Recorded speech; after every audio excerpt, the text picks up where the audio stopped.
Сексуално вознемирување во парк во Тетово. Објава на социјалните мрежи во која жителка го споделува искуството на момчето кое спасило девојче од група тинејџери ги вознемири тетовци. Во полицијата нема пријава, но и воопшто никој во изминатите 2 години не пријавил психичко или физичко сексуално вознемирување. Женските лица пријавуваат само кога компрометирачки содржини за нив ќе бидат видливи на социјалните мрежи.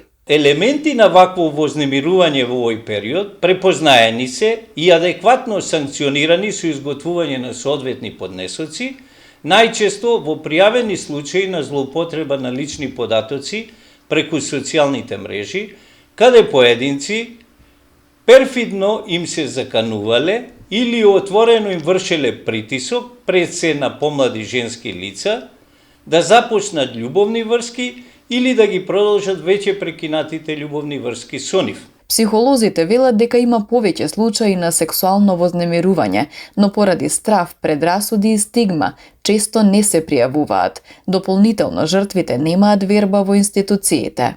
Не било пријавено заради несигурноста на родителите. Прво, ќе биде стигматизирано или ние сме полни со предрасуди, дека некој ќе биде обележен за нешто што е крив. Втора работа, зашто тоа да се случува на моето дете, зашто мене да ме зборат, а втора работа, колку ние веруваме на институциите, колку веруваме дека некој ќе заради таквото однесување ќе биде казнет.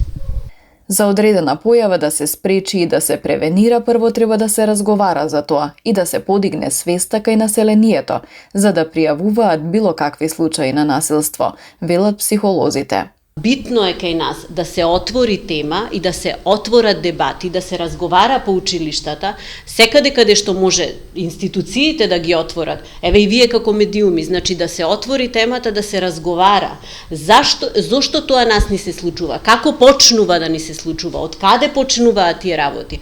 И на крај крајeva можам пак да речам, тие насилници некаде научиле некакво насилство или биле жртви на некакво насилство за кое било скриено, за да подоцна станат некакви насилници.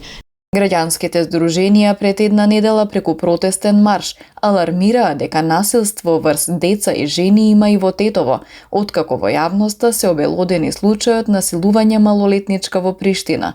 Побараа поголема ажурност на институциите.